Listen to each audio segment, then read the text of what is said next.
The night Leah Bennett finally knocked on my door, I was standing in my kitchen eating cereal out of a coffee mug because all my bowls were dirty. That tells you almost everything about the glamorous life I was living at 33. It was 11:42 on a rainy Thursday, the kind of rain that made the windows look black and the whole apartment building sound like it was breathing. I had a deadline in the morning, a half-finished set of architectural drawings open on my laptop, and no intention of speaking to anyone until at least Saturday. Then came the knock. 3 quick taps, a pause, 2 softer ones. I knew it was her before I opened the door. Not because Leah and I were close. We weren't. That was the problem. I had spent 4 months making sure we weren't. She lived in 4B, I lived in 4A.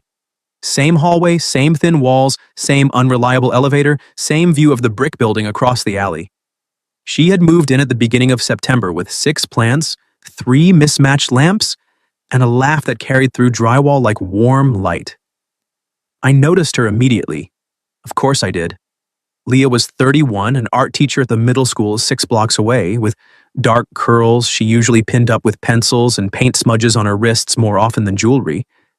She had this way of looking at people like she was actually paying attention, which was dangerous if you were a man trying very hard not to be seen. And I was. Trying, I mean. After my engagement ended the year before, I had built a simple life out of work, takeout, and not getting attached to anyone who could one day stand in my kitchen and explain why loving me had become inconvenient.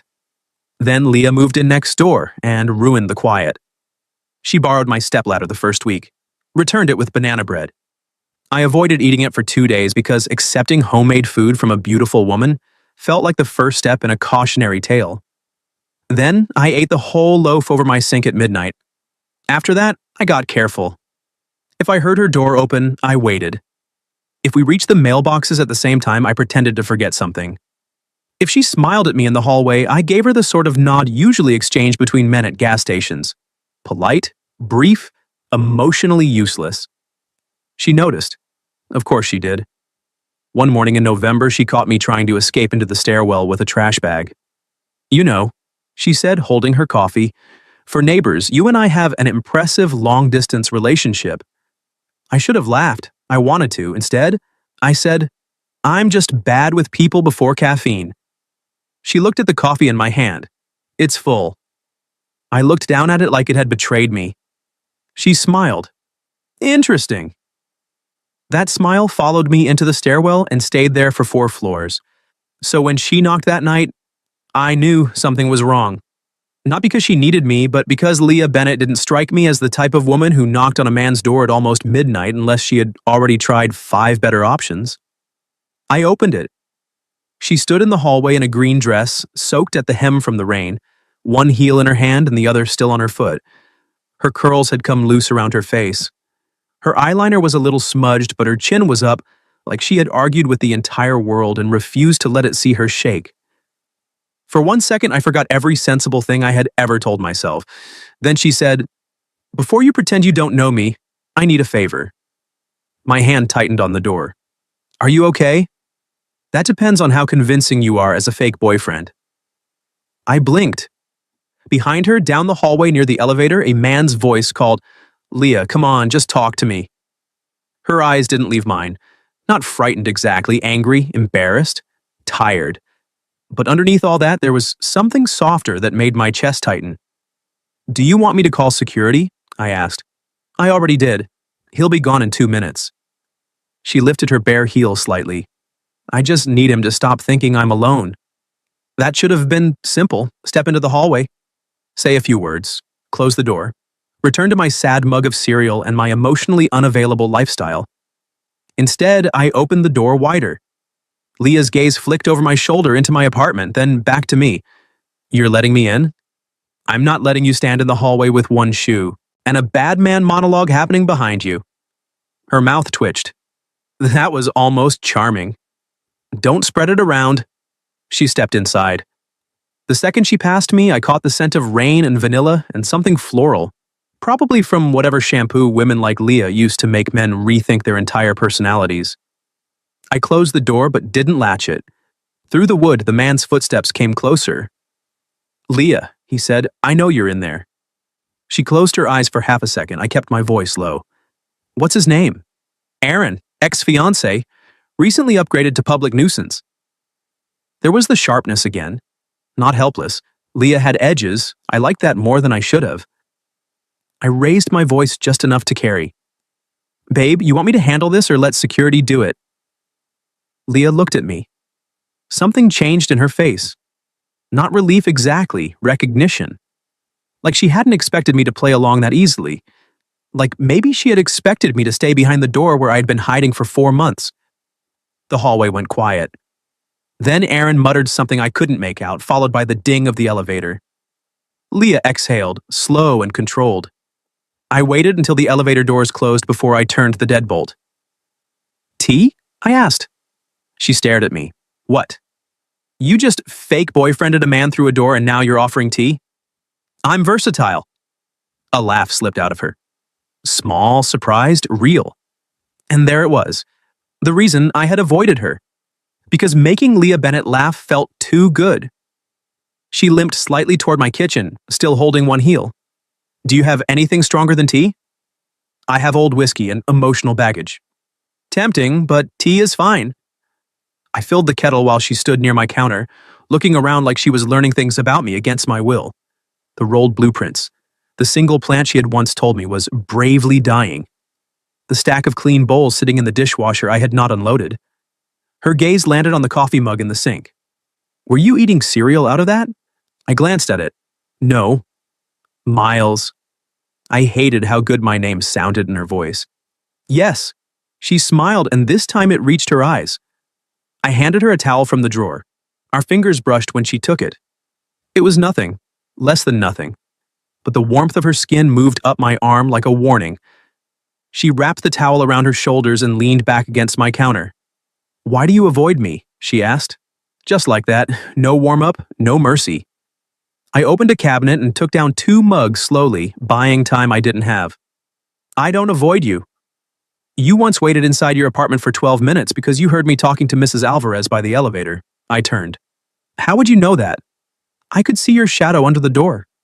I looked at the floor. She laughed again, softer this time. Relax, I'm not mad. You're not? No. Her smile faded just a little. I just wondered if I'd done something wrong. That hit harder than it should have, because she was standing in my kitchen, wet from the rain, brave enough to ask directly for what most people only punish you for not explaining. No, I said, you didn't. Then what? The kettle began to hum behind me. I could have lied. I was good at that kind of lie, not cruel ones, just small evasions, busy with work, bad at neighbors, private person. But Leah's eyes were on me, and for the first time in 4 months, I was tired of being a coward in my own hallway. So I said, you make quiet feel less safe. She went still. I cleared my throat. That sounded better in my head.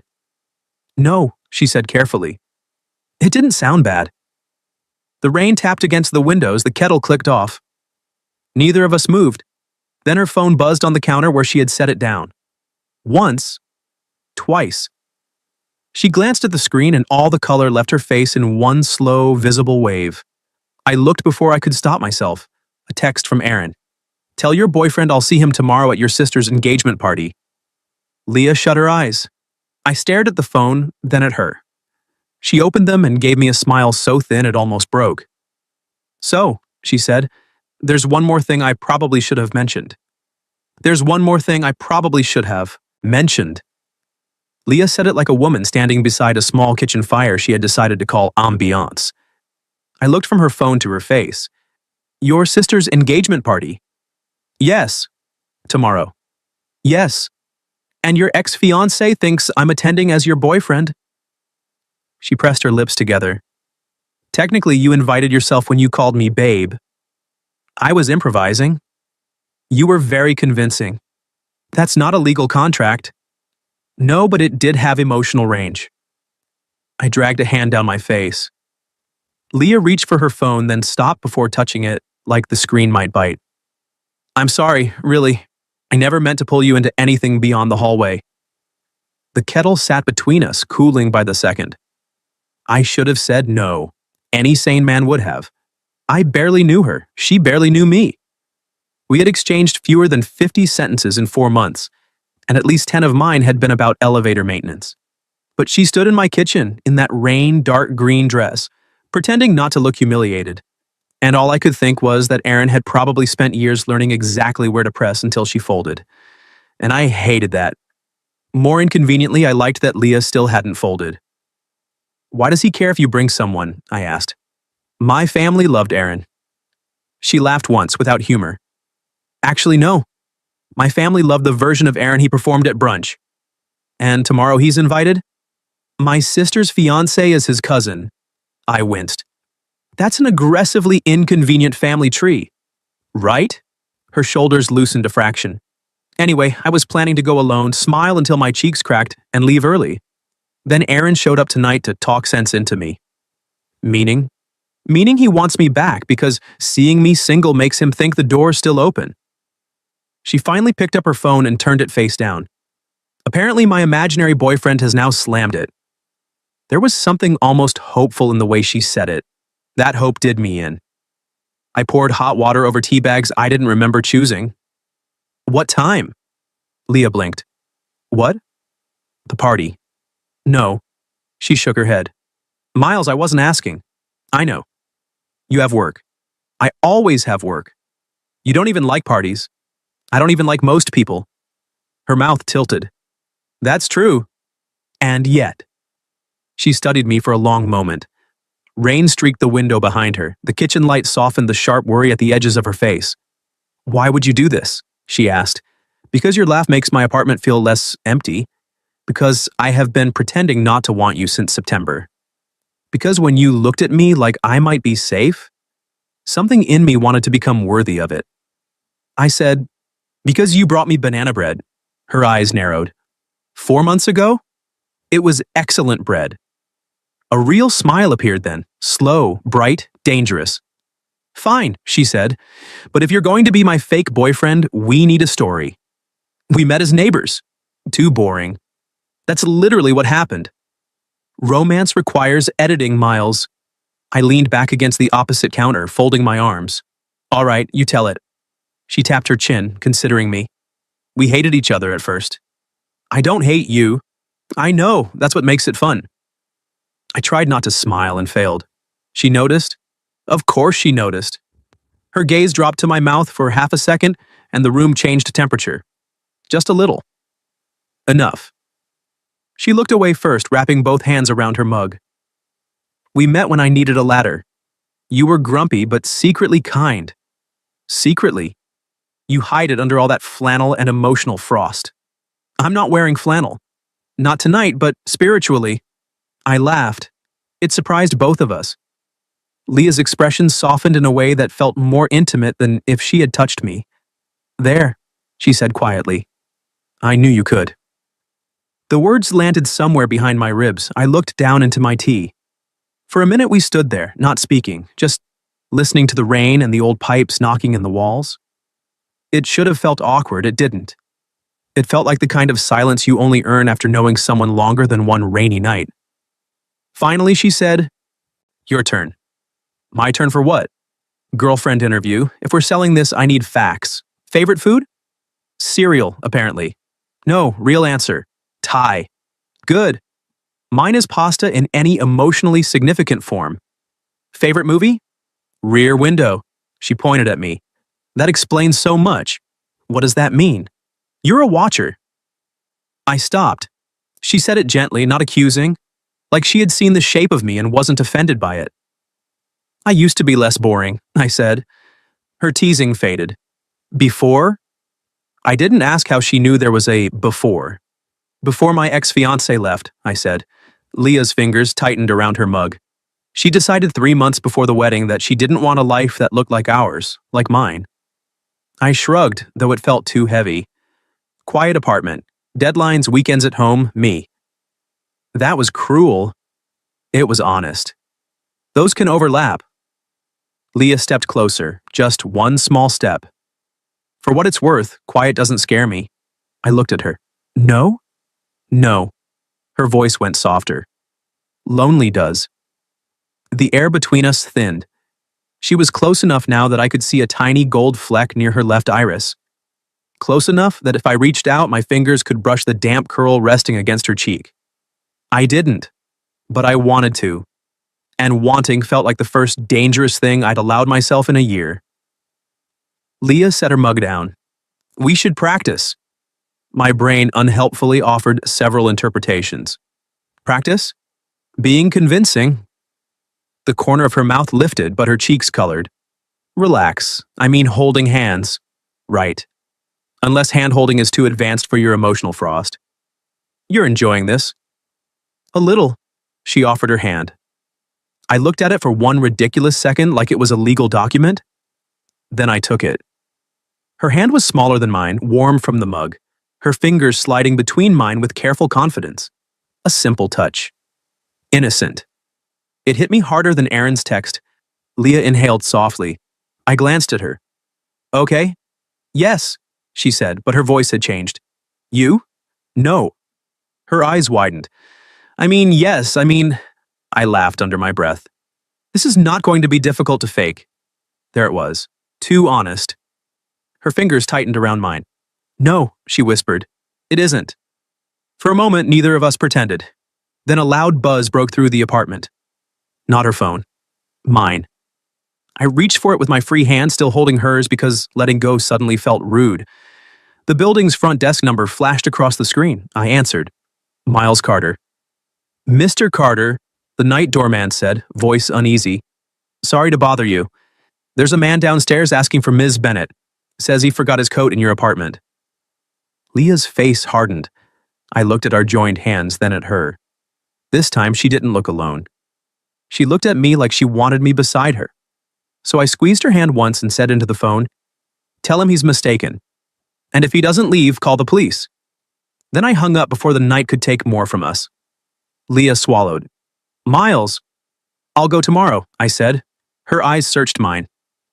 To the party? She asked. I nodded. As your boyfriend. Her thumb moved lightly over my knuckle. Fake boyfriend, she corrected, but neither of us sounded convinced. Leah left my apartment at 1:13 a.m. wearing my old gray hoodie over her green dress. She tried to give it back at her door. I said, keep it for tomorrow. For authenticity? For the rain. She looked down the empty hallway, then back at me. You know, for a fake boyfriend, you're dangerously considerate. I'll work on being worse. Please don't. The softness in her voice followed me to sleep, which was unfortunate because I didn't sleep much. By 5, I had imagined every possible version of the engagement party. Aaron causing a scene, Leah's family interrogating me forgetting some critical boyfriend detail and accidentally claiming her favorite color was cereal. By 9, I was standing in front of my closet, realizing my wardrobe said, divorced accountant at a funeral, despite the fact that I had never been married and was not an accountant. At 2 p.m., Leah knocked. This time, I opened the door too, quickly. Her eyebrows rose. Were you waiting behind it? No. Shadow under the door, Miles. I looked down. She laughed, and then I saw her properly. She wore a soft blue dress under a camel coat, her curls pinned loosely at the nape of her neck. Small gold earrings, brown boots, my hoodie folded over one arm. She looked beautiful in a way that made me forget the mechanics of speech. Is this okay? She asked, suddenly uncertain. I frowned. Is what okay? Me? This? She gestured at herself. I'm trying to look like a woman who has her life together and did not panic eat crackers for breakfast. You look... I stopped before the word devastating escaped and ruined both our lives. You look like nobody there deserves you. Her expression changed. Not big. Just a pause. A breath. Like the compliment had found a bruise and warmed it. Careful, she said. That sounded real. It was. The hallway went quiet around us, then she shoved my hoodie into my chest. Here, before I make bad decisions. I took it, smiling despite myself. We have a pre-party meeting? We need ground rules. Okay. No kissing unless necessary. My brain went completely blank. She looked amused. You froze. I'm processing the legal language. No dramatic declarations, no calling Aaron a weasel, even if accurate. No telling my mother we're moving in together because she'll start pricing China. Noted. And if at any point you want to leave, you tell me. This is my mess. You are allowed to escape.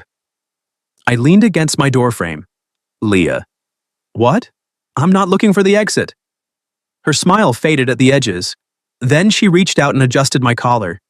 It was a small thing, familiar and intimate, her fingertips brushing my throat for half a second. You clean up well, she said. You sound surprised. I've mostly seen you in hallway goblin mode. Architectural hermit, I corrected. Right, much sexier. The word landed between us with a spark. She heard it too. Color rose along her cheeks, but she didn't take it back. The party was at a restaurant downtown with warm lights, white tablecloths, and too many people who knew Leah better than I did but watched me like I was the headline. On the way in, she slipped her hand into mine. This time, she didn't ask. This time, I didn't hesitate. Her palm fit against mine like the answer to a question I had been refusing to ask. You okay? I murmured. No, she said brightly through a smile. But your hand is nice. I almost tripped over absolutely nothing. Her sister Emma found us first. She was blonde where Leah was dark, bubbly where Leah was dry, and wearing a diamond ring large enough to require zoning approval. You came! Emma hugged Leah, then turned to me with open curiosity. And you brought someone. Leah squeezed my hand. This is Miles. Boyfriend Miles? Emma asked. Leah glanced at me. It was the smallest opening. I could have kept it easy. Fake, polite. Instead, I lifted Leah's hand and kissed her knuckles. Lucky Miles, I said. Leah's mouth parted. Emma made a sound only sisters can make, half delight, half blackmail material. Oh, I like him, she said. Leah recovered by elbowing me lightly once Emma turned away. That was not in the plan. You said no dramatic declarations. That was a minor gesture. That was advanced boyfriending. I'm versatile. She tried not to smile. Failed. For the first hour, we performed. We told the latter story with edits. She claimed she fell for me when I returned her banana bread container washed. I claimed she seduced me with baked goods and criticism of my plant care. Her aunt asked how long we'd been dating, and Leah said, long enough that he knows not to talk to me before coffee. Long enough, I added, that I do it anyway. Leah turned to me, eyes narrowing. He enjoys danger. I wanted absurdly to keep doing this, standing close, trading lines, feeling her relax every time I chose her publicly, not just as a shield, but as if it mattered to me that people saw her wanted. Then Aaron arrived. I felt her hand stiffen before I saw him. He was handsome in the polished way of men who checked mirrors and reflective spoons. Navy suit, easy smile, dead eyes when they landed on me. Leah, he said, you look beautiful. Thank you. He looked at our joined hands. And this must be the neighbor. I smiled. Miles. Aaron shook my hand too hard. I let him. How sudden, he said. Leah's chin lifted. Not really. No? Funny. Last month you told your mother you weren't seeing anyone. The little circle around us went quiet. I felt the old instinct to fix, to step in front, to make myself useful. But Leah didn't need a wall. She needed someone beside her. So I waited. She took a breath. Last month I wasn't ready to talk about him. Her thumb brushed mine, once. A choice. Aaron laughed softly. Convenient. I turned my head to Leah. Want some air? She looked at me, gratitude and something warmer crossing her face. Yes. I didn't look back at Aaron as we walked out to the restaurant's covered patio. The cold hit first. Then the quiet. Rain threaded silver through the streetlights beyond the awning. Leah let go of my hand only to wrap both arms around herself. I'm sorry, she said. If you apologize again, I'm telling your aunt we met at a pottery retreat. A laugh broke out of her, shaky but real. I stepped closer. You handled him. I wanted to throw a bread roll at his head. That would also have been handling him. She looked up at me. Under the patio lights, her eyes were bright. Thank you for not speaking for me.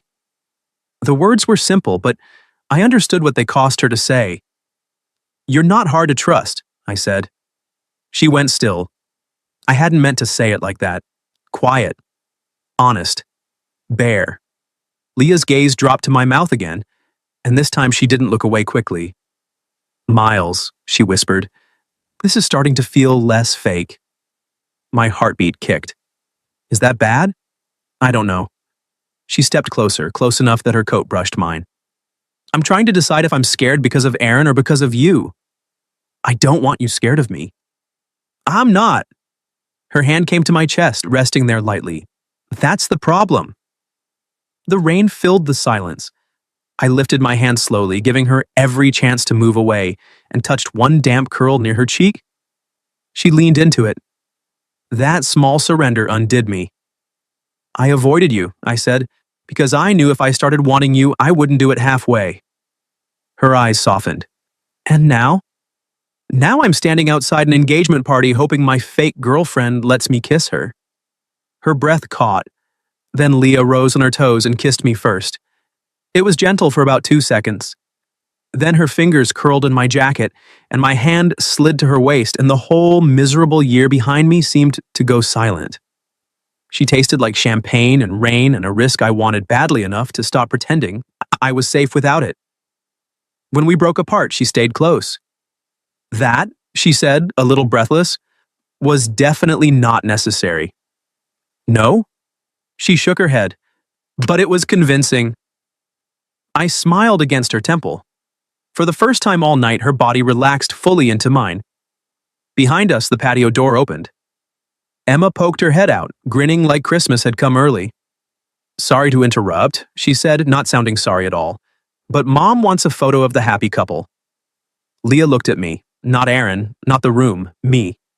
Ready? She asked. I took her hand. This time, it didn't feel like acting.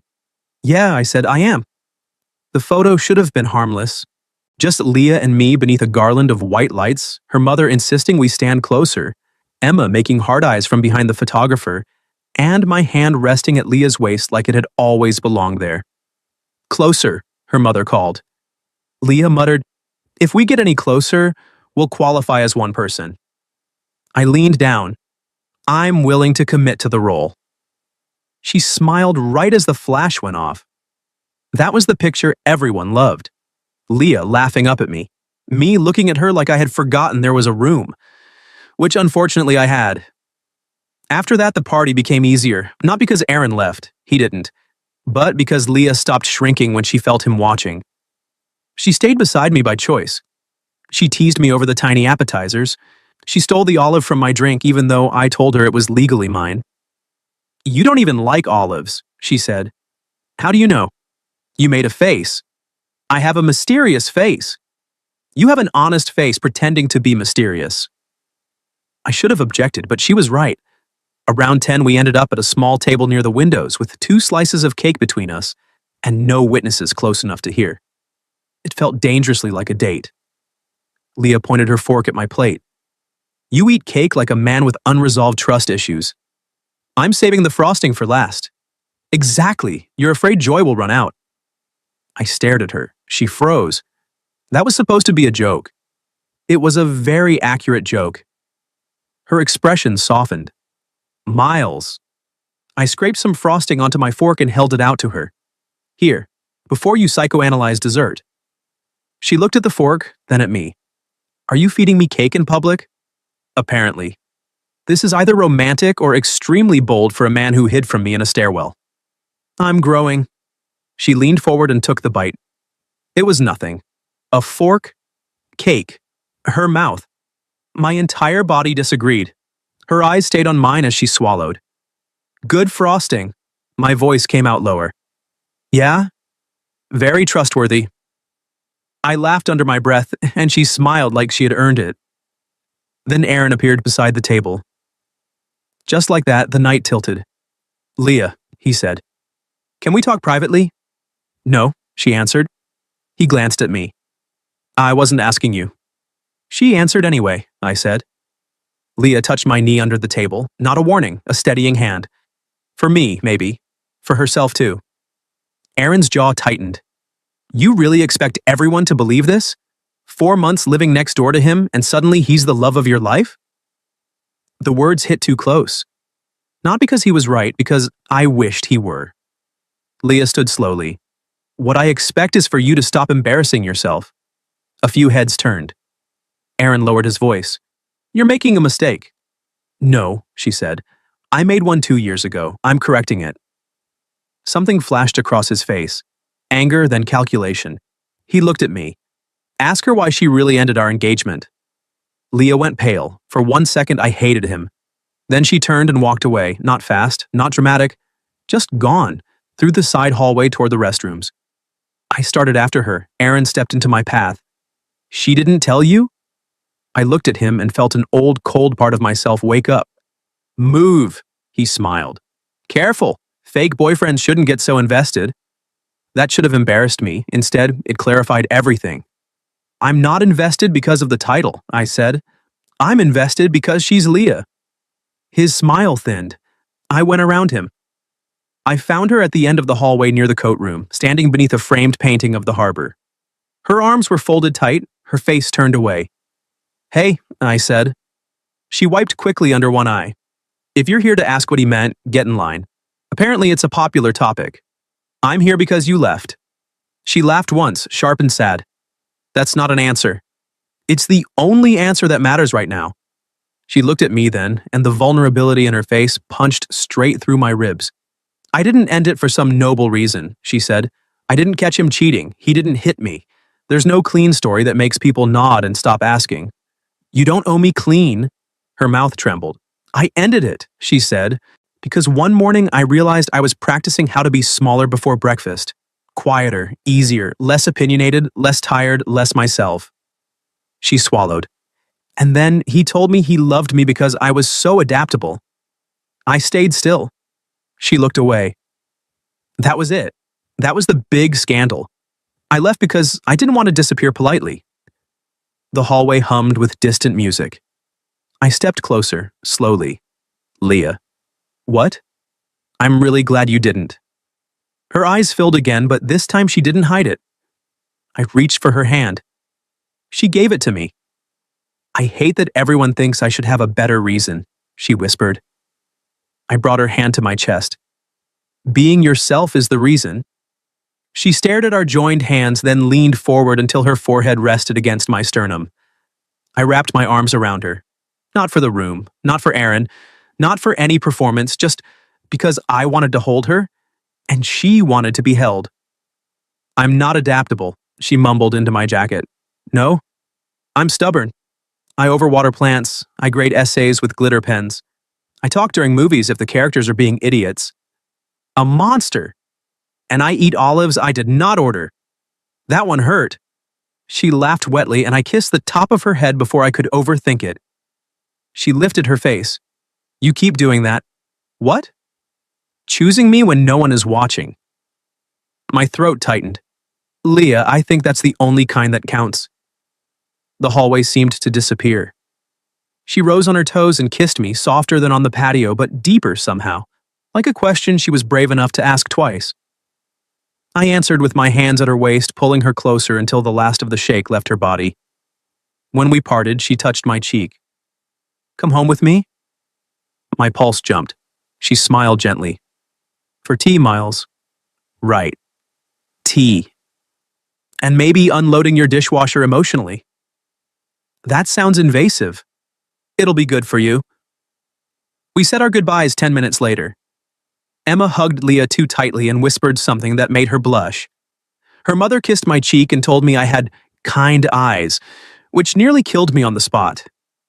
Outside, the rain had stopped.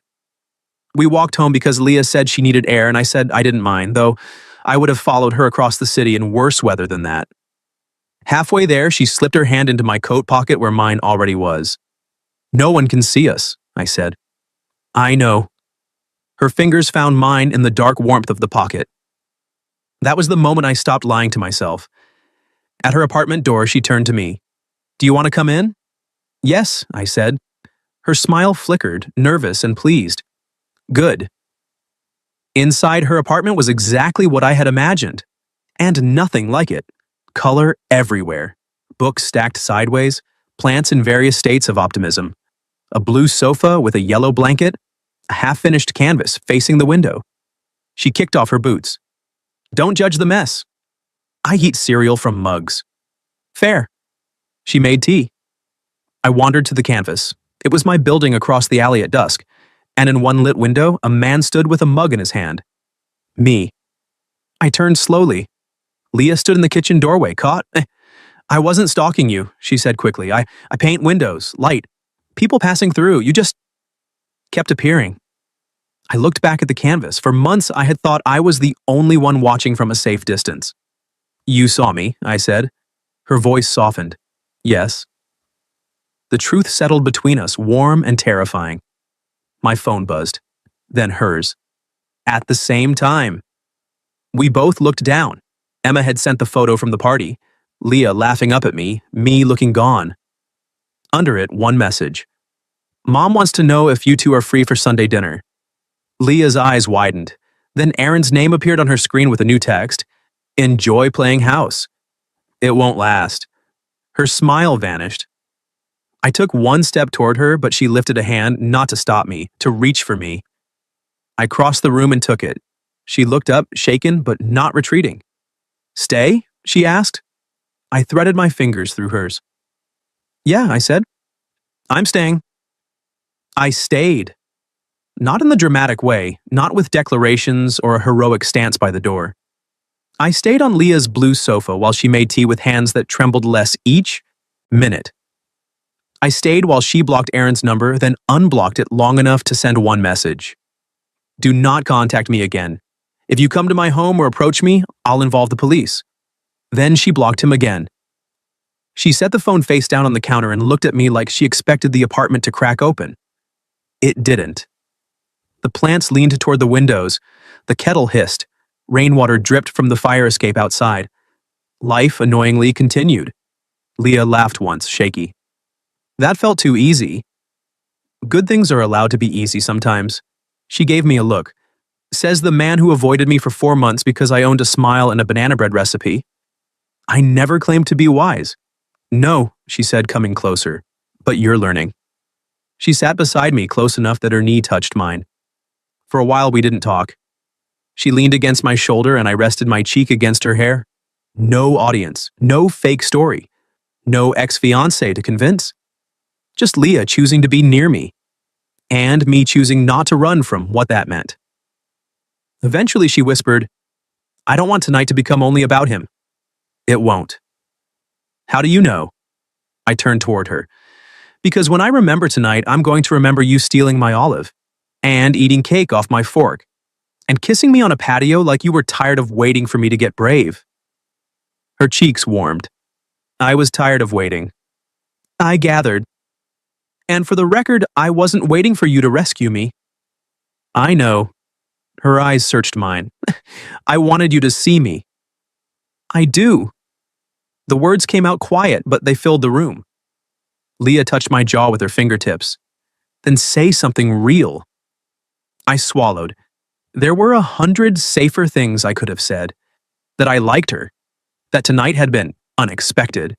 That we should take things slowly. All true. None enough. I was lonely before you moved in, I said. And I told myself I liked it because that was easier than admitting I'd been left. Then you showed up with your plants and your glitter pens and your suspiciously good banana bread, and suddenly my quiet life felt less peaceful and more like a locked room. Her eyes softened. I don't want to go back to that room, I said. Not if there's a chance you're on the other side of the door. Leah's breath caught. Then she kissed me. This time there was no performance in it. No need. Her mouth was warm and sure, her hand sliding into my hair as if she had every right to touch me that way. And I wanted her to. I wanted the mess of her apartment, the brightness of her laugh, the terrifying honesty of being known. I wanted mornings where she talked before coffee and nights where she painted by the window. I wanted to learn the difference between her sad silence and her thinking silence. When she pulled back, she rested her forehead against mine. I don't want fake, she whispered. Neither do I. So what are we doing? I smiled. Badly negotiating a first date after pretending to date in front of your entire family. That sounds like us. Dinner tomorrow? She tilted her head. Are you asking as my neighbor or my fake boyfriend? As the man who wants to be your real one? Her smile arrived slowly, beautiful enough to make my chest ache. Then yes, she said. Dinner tomorrow. Aaron didn't disappear overnight, but he faded fast once Leah stopped answering and started documenting. Her sister's fiancé handled the family side with one firm conversation. Leah's mother, to her credit, apologized for ever calling Aaron misunderstood. He's understood perfectly, Leah told me later. People just don't like the translation. Our first real date was Thai food eaten on my living room floor because the restaurant lost our reservation, and Leah declared that my apartment needed emergency warmth. She brought candles. I unloaded the dishwasher before she arrived. She noticed. You're growing as a person, she said solemnly. I did it for you. I know, that's why it's romantic. By the third date, she had a key to my apartment for plant intervention purposes. By the fifth, I had learned that Leah cried during animated movies, hated carnations, and graded papers with tiny, encouraging stars because, in her words, middle school is a battlefield and everyone deserves sparkle. By the 10th, I stopped counting. We didn't rush. Some nights we slept in our own apartments, separated by one wall and a dozen unspoken goodnights. Some nights she came over in socks and stole my blankets. Some mornings I found sketches of me on scrap paper, me cooking, me working, me frowning at my dying plant like it had betrayed our family. One evening, months later, I came home and found a fresh loaf of banana bread outside my door. On top was a note. For the man in 4A who finally learned how to open doors. I carried it next door instead of eating it alone over the sink. Leah opened before I knocked twice, wearing paint-splattered overalls and a pencil in her curls. You're ruining my mysterious gesture, she said. I held up the bread. I refused to emotionally regress. Proud of you. Then she kissed me in the hallway, right there between 4A and 4B, where I had once wasted 4 months pretending not to want her. 6 months after that rainy night, we took down the wall between us in the only way the building allowed. We moved into a bigger apartment on the 5th floor with better light. Leah filled it with color. I filled it with shelves. We both filled it with the kind of quiet that didn't feel lonely. And sometimes, when rain hit the windows late at night, I'd find her painting by the glass. I'd stand behind her, wrap my arms around her waist, and watch our reflection appear over the city lights. Her curls against my cheek, her hands stained with blue, my face no longer looking like a man waiting for life to pass safely by. The woman next door knocked once. I opened, and somehow that was the beginning of home. What would you have done if the woman next door you'd been avoiding for months knocked late at night and asked you to pretend to be her boyfriend? Have you ever experienced something similar? Tell your story in the comments. If you like this one, leave a like, subscribe, and I'll see you in the next video.